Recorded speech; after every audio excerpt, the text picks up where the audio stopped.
السلام عليكم ورحمة الله وبركاته. الحمد لله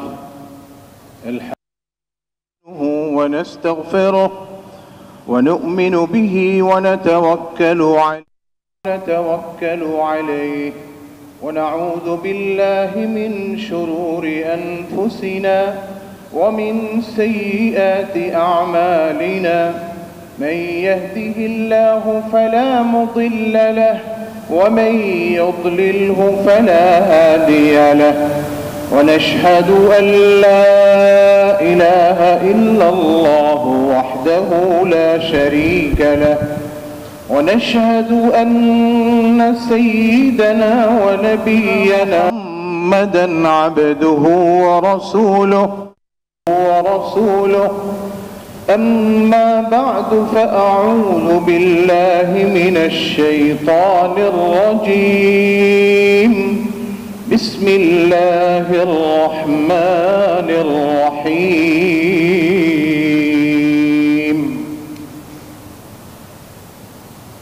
إنا خلقنا الإنسان من نطفة أمشاج نبتليه فجعلناه سميعا بصيرا. إنا هديناه السبيل إما شاكرا وإما كفورا. وقال تعالى: لئن شكرتم لأزيدنكم ولئن كفرتم إن عذابي لشديد. وقال تعالى: إن الله وملائكته يصلون على النبي يا أيها الذين آمنوا صلوا عليه وسلموا تسليما. اللهم صل على محمد وعلى آل محمد كما صليت على إبراهيم وعلى آل إبراهيم إنك حميد مجيد. اللهم بارك على محمد وعلى آل محمد كما باركت على إبراهيم وعلى آل إبراهيم إنك حميد مجيد. মুআজ্জাজ মুহতারাম হাজিরিন, মহান আল্লাহ জাল্লা শানুহুর দরবারে কোটি কোটি শুকর। আল্লাহ রাব্বুল আলামিন আমাদেরকে সফর মাসের এই শেষ পর্যায়ে আজকের এই জুমার দিনে আল্লাহর ঘরে, আল্লাহর পবিত্র ঘর এই বাইতুল মুকাররম জাতীয় মসজিদে জুমার নামাজ আদায়ের জন্য আমরা একত্রিত হতে পেরেছি। আল্লাহ পাক তৌফিক দান করেছেন, এই জন্য তার দরবারে শুকর আদায় করে বলি আলহামদুলিল্লাহ। মহান আল্লাহ জাল্লা শানুহু তিনি চান আমরা যেন সবসময় তার প্রতি কৃতজ্ঞ থাকি। হর হালতে, সর্বাবস্থায় বান্দা যেন, যে কোনো বান্দা, মুমিন বান্দা, সে যেন আল্লাহর প্রতি কৃতজ্ঞ থাকে। বিভিন্ন অবস্থা থাকে, বিভিন্ন হালাত থাকে মানুষের জীবনে, কখনো কঠিন অবস্থা, কখনো কষ্টের সময়, বিভিন্ন অবস্থা, আবার কখনো আল্লাহ রাব্বুল আলামিন সুন্দর ভালো সময়, উত্তম সময়, নিরাপদ সময় আল্লাহ পাক দান করেন। দুই অবস্থায় আল্লাহ চান বান্দা যেন আল্লাহর দিকেই রুজু হয়। ইযা আসাবাতহু সাররা শাকারা ফাকানা খায়রান লাহু ওয়া ইযা আসাবাতহু দাররা সাবারা ফাকানা খায়রান লাহু। মুমিনের বিষয়টা বড় আজীব। আল্লাহ রাসূল সাল্লাল্লাহু আলাইহি ওয়াসাল্লাম হাদিসে পাকে বলেছেন, আজাবান লিআমরিল মুমিন। মুমিনের বিষয়টা বড়ই আশ্চর্যজনক। আল্লাহ পাক যখন তাকে সুন্দর সময়, নিরাপদ সময়, শান্তির সময়, ভালো সময়, উত্তম সময় আল্লাহ পাক দেন, তখন সে আল্লাহ শুকর করে বেশি বেশি করে। এটা হলো ইমানদারের পরিচয়। আর যখন কোন রকমের খারাপ সময়, দুঃসময় থাকে, তখনও ধৈর্য ধারণ করে আর আল্লাহকেই স্মরণ করতে থাকে। সুবহানাল্লাহ।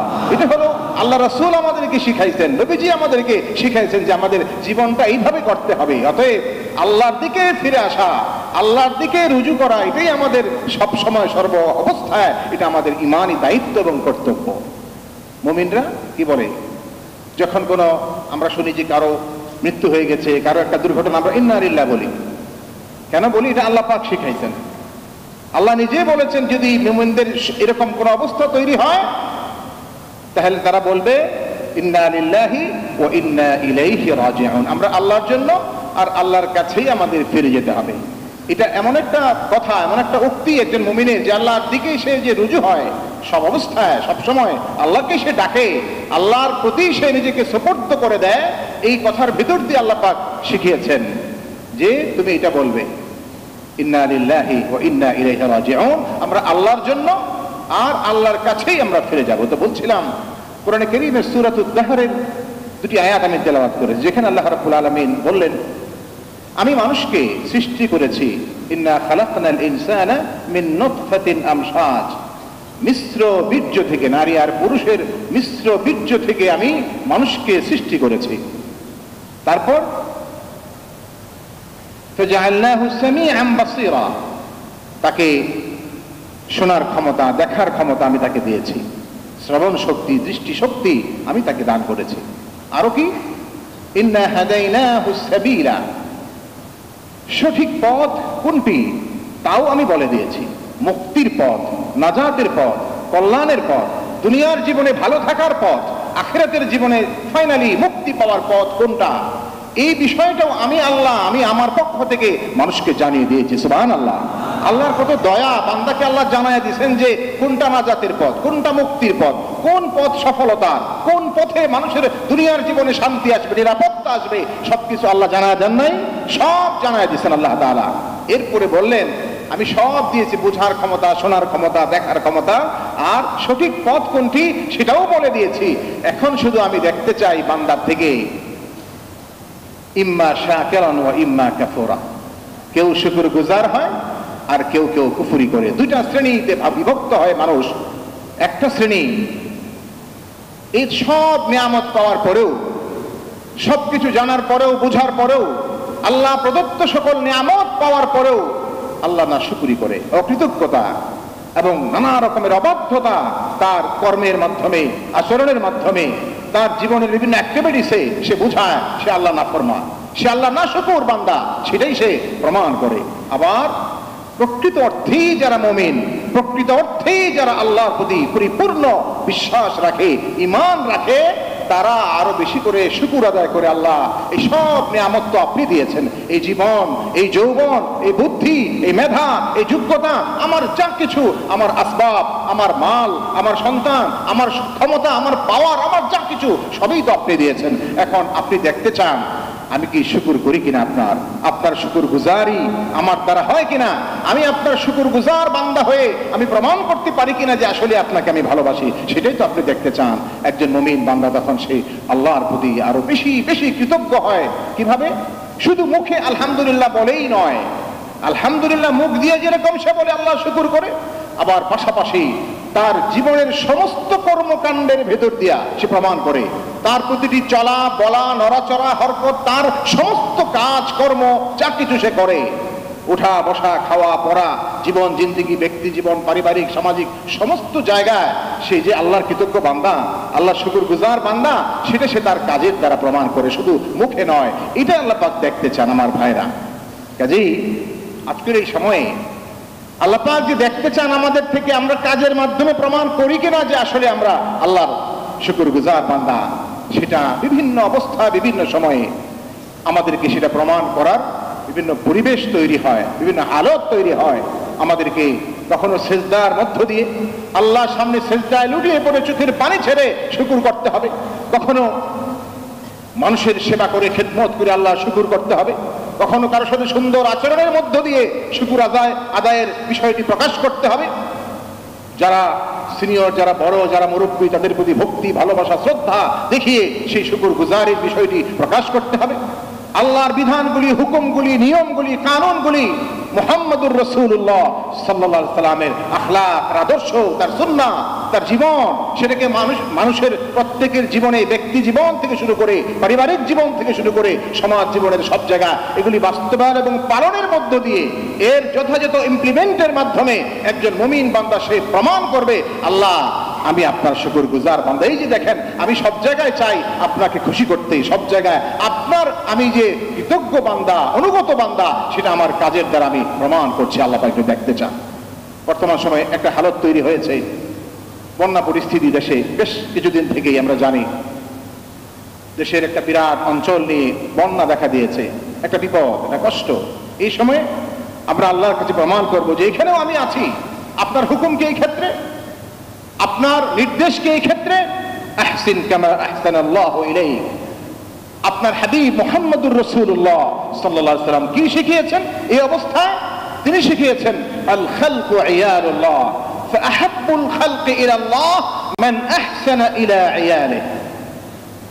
মুহাম্মদুর রাসূলুল্লাহ সাল্লাল্লাহু আলাইহি ওয়াসাল্লাম স্পষ্ট করে বলেছেন, গোটা সৃষ্টি জগৎ আল্লাহর পরিবার, আল্লাহর পরিবারভুক্ত গোটা সৃষ্টি জগৎ, তাদের মধ্যে আহাব্বুল খালকি ইলাল্লাহ, আল্লাহর কাছে সর্বোত্তম সর্বশ্রেষ্ঠ তো তারা, ওই ব্যক্তি, ওই মানুষ, ওই সব ব্যক্তি মান আহসানা ইলা ইয়ালিহি, যারা আল্লাহর এই সৃষ্টির প্রতি, সৃষ্টি জগতের প্রতি যারা সদাচরণ করে, উত্তম আচরণ করে, তাদের প্রতি দায়িত্বটা পালন করে, তারাই হলো আল্লাহর কাছে সবচেয়ে দামি এবং সবচেয়ে প্রিয়। বলি সুবহানাল্লাহ।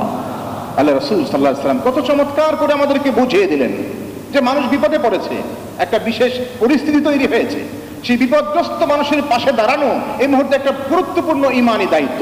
আলহামদুলিল্লাহ আমরা দেখছি যে আলহামদুলিল্লাহ বাংলাদেশের হাজারো লাখো লক্ষ লক্ষ ইমানদার বান্দারা তারা কিন্তু চারদিক থেকে তারা ছুটে গিয়েছেন, সাহায্যের হাত বাড়িয়ে দিয়েছেন, সহযোগিতার হাত বাড়িয়ে দিয়েছেন, তারা রাত দিন পরিশ্রম করছেন, কষ্ট করছেন। আলহামদুলিল্লাহ এই যে দৃশ্যটা, এটা আমাদের জন্য বড় আনন্দের, বড় আল্লাহর কাছে আমরা শুকরিয়া আদায় করি যে আল্লাহ এই মানসিকতা আমাদের মধ্যে দান করে দিয়েছো, এই চেতনা আমাদের মধ্যে জাগ্রত দিয়েছো যে আমরা সবাই মিলে একসাথে হয়ে আমরা তাদের সাথে আছি। যারা বিপদে পড়েছে তাদের সাথে ধর্ম বর্ণ নির্বিশেষে, কে মুসলিম অমুসলিম সেটাও আমরা দেখছি না, আমরা দেখছি একটা মানুষ বিপদে আছে কিনা। মান ফাররাজা, যদিও এখানে বলা হয়েছে যে এই বিপদগ্রস্ত মানুষের পাশে যদি কেউ দাঁড়ায়, আল্লাহ রাব্বুল আলামিন তাকে কি পরিমাণ সম্মান করবেন, কি পরিমাণ সুযোগ আল্লাহ পাক আল্লাহর পক্ষ থেকে তাকে কিভাবে আল্লাহ পুরস্কৃত করবেন। নবী মুহাম্মদুর রাসূলুল্লাহ সাল্লাল্লাহু আলাইহি ওয়াসাল্লাম হাদিসে পাকে বলেছেন, মান ফাররাজা আন আখিহিল মুসলিম ফাররাজাল্লাহু আনহু ইয়াওমাল কিয়ামাহ, মান ফাররাজা আন আখিহিল মুসলিম কুরবাতাম মিন কুরাবিদ দুনিয়া ফাররাজাল্লাহু আনহু ইয়াওমাল কিয়ামাহ কুরবাতাম মিন কুরাবিল আখিরাহ, আও কামা ক্বালা নবী সাল্লাল্লাহু আলাইহি ওয়াসাল্লাম।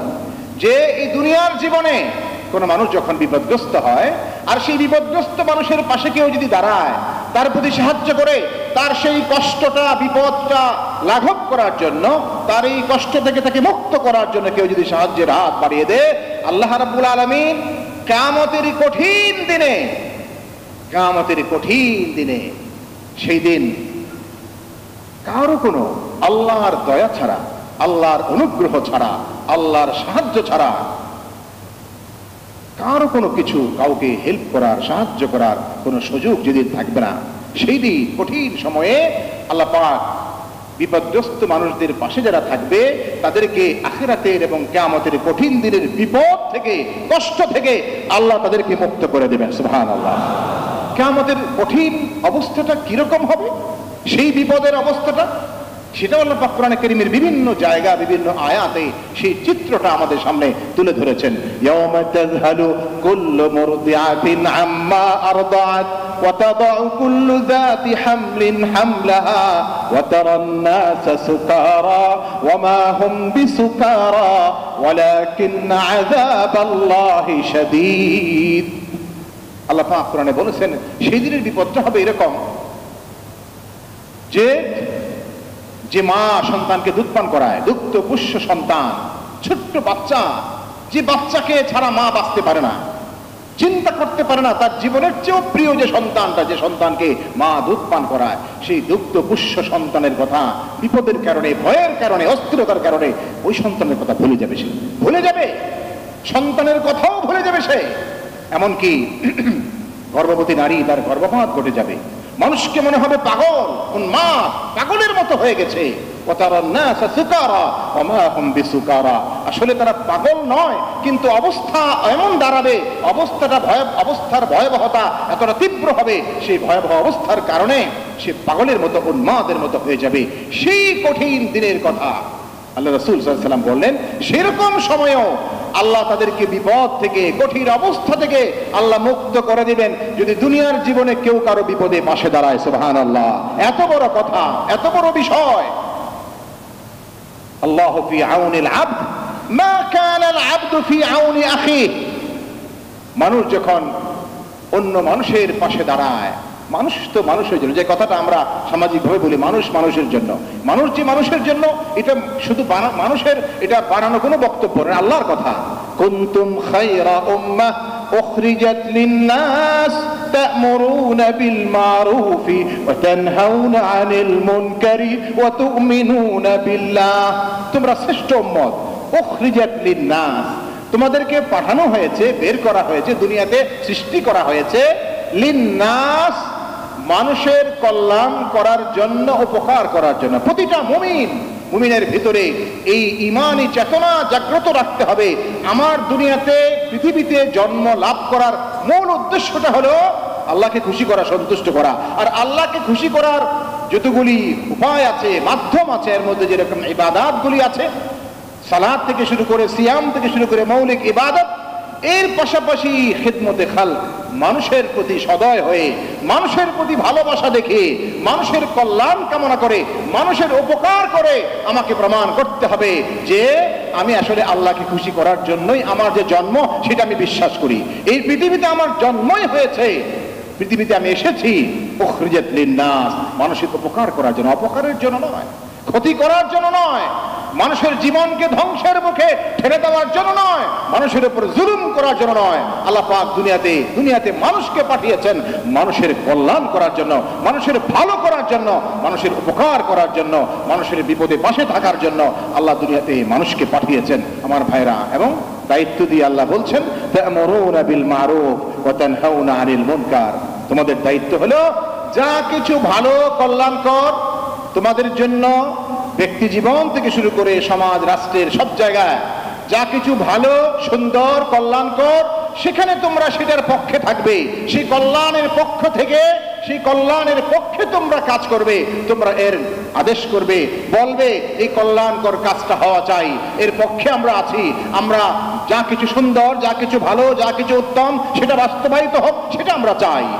আর মুনকার ওয়া তানহাউনা আনিল মুনকার, ব্যক্তি থেকে শুরু করে সমাজ, রাষ্ট্র পর্যন্ত যা কিছু মুনকার, যা কিছু অপছন্দনীয়, নোংরা, নিকৃষ্ট, আল্লাহর কাছে অপছন্দনীয়, দ্বীনের দৃষ্টিতে, ঈমানের দৃষ্টিতে যা কিছু মুনকার, অপছন্দনীয় এবং নিকৃষ্ট, জঘন্য, ঘৃণ্য যা কিছু আছে, এই সব কিছুর বিরুদ্ধে আমরা আছি, এর সাথে আমরা নাই, আমরা এর বিপক্ষে আছি। আমরা এটা থেকে মানুষকে বারণ করি, নিজেও দূরে থাকি, মানুষকেও বারণ করি।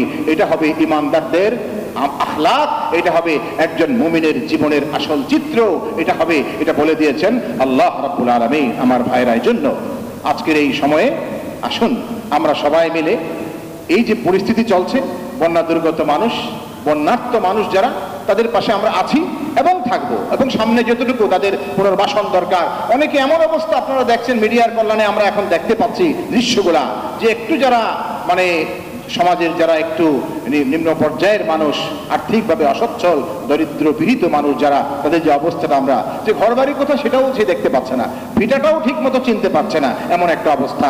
কোথায় মানে তার বাচ্চা কাচ্চা নেই, কিভাবে সে সময় পার করবে, কিভাবে জীবন কাটবে, এরকম একটা দুঃসহ অবস্থার মধ্যে সে পড়ে গেছে। এই ধরনের অবস্থা বিশাল, হাজারো মানুষ, লাখো মানুষের জীবনে এরকম একটা করুণ অবস্থা চলে এসেছে। যাই হোক, আসতেই পারে, এসেছে, একটা বিশেষ পরিস্থিতি তৈরি হয়েছে। এখন আমাদের কর্তব্য সবাই মিলে, একটা দেশ, একটা সমাজ, একটা রাষ্ট্রের সব মানুষ যদি মনে করে যে আমার ভাই, আমার প্রতিবেশী, আমার কাছের কেউ সে কষ্টে আছে, আর আমি কি করব, তার কষ্ট লাঘবের জন্য পাশে থাকবো, তাহলে যারা কষ্টে আছে সেই কষ্টটা অতি দ্রুত, অতি অল্প সময়ে সেই কষ্ট দূর করা, তাদেরকে স্বাভাবিক জীবনে ফিরিয়ে আনা, এটা খুব সহজ হয়ে যাবে। কে বলেন কথা ঠিক কিনা? যদি আমরা সবাই মনে করি আমাদের দায়িত্ব, আমরা সবাই মিলে কাজটা করবো, এটা আল্লাহ দায়িত্ব দিয়েছেন আমাদেরকে, আল্লাহ প্রদত্ত দায়িত্ব এটা, সেই দায়িত্ব মনে করে যদি আমরা যারা কষ্টে পড়েছেন, বিপদে পড়েছেন, তাদের পাশে আমরা থাকি, ইনশাআল্লাহ এই কষ্টটা থাকবে না, এই দুরবস্থাটা থাকবে না, একটা স্বাভাবিক অবস্থা খুব দ্রুতই ফিরে আসবে ইনশাআল্লাহুল আজিজ, যদি আমরা আমাদের দায়িত্বটা পালন করতে পারি। হাদিসে পাকে রাসূল করিম সাল্লাল্লাহু আলাইহি সাল্লাম আমরা যে দায়িত্বশীল সব জায়গায়, প্রতিটি ক্ষেত্রে, সেই দায়িত্বের কথাটা স্মরণ করিয়ে দিয়ে দায়িত্বের কথা মনে করিয়ে দিয়ে তিনি ঘোষণা দিয়েছেন, কুল্লুকুম আলা কুল্লুকুম রাইন ওয়া কুল্লুকুম মাসউলুন আন রাইয়াতিহি। হে দুনিয়ার মানুষ, হে ইমানদাররা, শুনে রাখো, তোমরা কিন্তু দায়িত্বশীল, দায়িত্বের কথা ভুলে যেও না। রাইন শব্দটা শাব্দিক অর্থে একটা অর্থ হলো রাখালি করা। কিরকম? আপনি দেখবেন ভেড়া ছাগলের পাল নিয়ে রাখাল যখন যায়, তার দায়িত্ব সে এটা পালন করে যে কোথাও যেন কোনো একটা হারিয়ে না যায়, কোথাও যেন কোনো হিংস্র প্রাণী কোনোটা খেয়ে না ফেলে। সারাক্ষণ সে দেখভাল করে, সারাক্ষণ তার দৃষ্টি চারদিকে যে আমার পালের কোনো একটা পশু, কোনো একটা কিছু যেন ক্ষতিগ্রস্ত না হয়ে যায়, হারিয়ে না যায়, সারাক্ষণ সে তদারকি করে। রাসূল করিম সাল্লাল্লাহু আলাইহি সাল্লাম আমাদেরকে দায়িত্বশীল বলেছেন। এইভাবে তোমাদের কাজ হলো, তোমরা দায়িত্বশীল পরিবারে, সমাজে, রাষ্ট্রে, যে যেখানে, যে পরিমণ্ডলে, যে পরিধিতে তোমার দায়িত্ব, সেখানেই তুমি দায়িত্বশীল এবং সেই দায়িত্বটা পালন করছো কিনা। পরিবারে তুমি একজন দায়িত্বশীল। পরিবারের সদস্যরা, আমার অধীনে পরিবারের সদস্য যারা আছে, তাদের দিনদারি, ইমানি দিক, আখলাকি দিক, তার দুনিয়াবী শিক্ষা দীক্ষার দিক, যা কিছু আছে সবকিছু খোঁজ রাখা, খেয়াল রাখা, তদারকি করা, এটা আমার দায়িত্ব। একজন গার্ডিয়ান হিসেবে প্রতিটা মানুষের দায়িত্ব। আমার সন্তানরা সঠিক পথে আছে কি নাই, বিপদগামী হয়ে যাচ্ছে কিনা, কোনো ভুল পথে চলে যাচ্ছে কিনা, তার মধ্যে সঠিক শিক্ষাটা আছে কিনা, ইমানি শিক্ষা, দ্বীনি শিক্ষাটা তার সঠিকভাবে আছে কিনা, নাকি সে উল্টাপাল্টা শিখে সে তার লাগামহীন তার জীবন এরকম কিছু হয়ে যাচ্ছে কিনা, এটা খোঁজ রাখা, খেয়াল রাখা পরিবারের অভিভাবক হিসেবে একজন পরিবারের যিনি দায়িত্বশীল তার উপরই দায়িত্বটা বর্তায়। একটা সমাজে, একটা রাষ্ট্রে যারা অভিভাবকের দায়িত্বে থাকেন, তাদের সেই জায়গা থেকে সেই দায়িত্ব বর্তায়। কোথাও কোনো সমস্যা তৈরি হচ্ছে কিনা সেই সমস্যাটা দূর করা, সলভ করা, এটা হলো সেইভাবে আল্লাহ পাক, আল্লাহ রাসূল সাল্লাল্লাহু আলাইহি সাল্লাম দায়িত্বশীল বলে ঘোষণা দিয়েছেন। তোমাদেরকে তোমাদের প্রত্যেকে যার যার অবস্থান থেকে, যার যার জায়গা থেকে তুমি দায়িত্বশীল হিসাবে ভূমিকা পালন করেছো কিনা। মাসউল আন রাইয়াতিহি, এই ব্যাপারে আল্লাহর কাছে জিজ্ঞাসিত হওয়া লাগবে। অতএব দায়িত্বটা পালন করার ব্যাপারে তুমি সচেতন থাকবে। তুমি দায়িত্বশীল হয়ে সেই দায়িত্বটা তুমি পালন করছো কিনা আল্লাহর কাছে যেহেতু জিজ্ঞাসিত হওয়া লাগবে, অতএব আমাদেরকে এই ব্যাপারে অবশ্যই সজাগ থাকতে হবে, সচেতন থাকতে হবে। আমার দ্বারা যেন কোনো ত্রুটি না হয়ে যায়, আমার দ্বারা যেন কোনো কমতি না হয়ে যায়, আমার উপর যতটুকু দায়িত্ব আছে সেটা আমি পালন করছি কিনা, এটার জবাবদিহি আল্লাহর কাছে আছে। যদি প্রতিটা মানুষ এইভাবে চিন্তা করে, এই অনুভূতি তার মধ্যে জাগ্রত করতে পারে, তাহলে এই সমাজে, এই দেশে, কোনো পরিবারে, ব্যক্তি জীবনে, সমাজ জীবনে, রাষ্ট্র জীবনে আর কোনো কষ্ট থাকবে না, দুঃখ থাকবে না, অসুবিধা থাকবে না, জুলুম থাকবে না, অবিচার থাকবে না, অন্যায় থাকবে না, নানা রকমের অস্থিরতা থাকবে না, পেরেশানি থাকবে না। একটা শান্তির সমাজ, শান্তির সুবাতাস আবার বইতে শুরু করবে। একটা সুন্দর জীবন আমরা ফিরে পাবো। আমরা আল্লাহমুখী জীবন, দ্বীনমুখী জীবন, এবং আমরা প্রকৃত অর্থেই আল্লাহ যেরকম চান আমাদের থেকে, যে আমরা সব সময় শুকরগুজার বান্দা যেন হই। যে হালতেই থাকি না কেন, কষ্ট থাকলেও আল্লাহকে ডাকবো, আর ভালো অবস্থায় থাকলেও আল্লাহকেই আমরা ডাকবো, তার হুকুমকেই প্রাধান্য দিব, তার দেওয়া জীবন বিধানকে আমরা প্রাধান্য দিব সবকিছুর উপরে। সেটা আল্লাহ পাক চান আমরা যেন সেই দায়িত্বশীল ভূমিকাটা পালন করতে পারি। আমরা যার যার জায়গা থেকে সেই দায়িত্বটা পালন করতে পারি। বিশেষভাবে বিপদগ্রস্ত মানুষ, তাদের সাহায্যে আমরা এগিয়ে এসেছি, আমরা দায়িত্ব পালন করছি। আরো সামনে যতটুকু লাগে আমাদের জায়গা থেকে, যার যার জায়গা থেকে প্রতিটি মানুষ ইনশাআল্লাহুল আজিজ আমরা এই বিপদগ্রস্ত মানুষের পাশে থাকবো যদি লাগে। ইনশাআল্লাহ আমরা তৈরি আছি তো? ইনশাআল্লাহ, কি বলেন? আমরা সেটা করব, সেই দায়িত্ব পালন করব। আমরা দেশের জন্য, মানুষের জন্য, জাতির জন্য, উম্মার জন্য আমরা দোয়া করব। আল্লাহ পাক যেন সামনের দিনগুলোতে আরো সুন্দর, আরো আমাদের জন্য সমৃদ্ধ একটা জীবন আমরা ফিরে পাই। সব দিক থেকে নিরাপদ জীবন যেন আমরা, সব দিক থেকে আমরা একটা আমানের জীবন, শান্তির জীবন আমরা যেন পাই। সেরকম শান্তিপূর্ণ পরিবেশ যেন, স্থিতিশীল পরিবেশ যেন আমরা ফিরে পাই। এর জন্য আমাদেরকে আল্লাহর কাছে দোয়াও বেশি বেশি করতে হবে এবং যার যার জায়গা থেকে আমাদের কাজও করতে হবে। আল্লাহ পাক আমাদের সবাইকে তৌফিক দান করুন। সবাই বলি আমিন, আল্লাহুম্মা আমিন, আল্লাহুম্মা আমিন। ওয়া আখিরু দাওয়ানা আনিল হামদুলিল্লাহি রাব্বিল আলামিন। যাদের সুন্নাত বাকি আছে, যারা কাজ সুন্নাত আদায় করে নেই।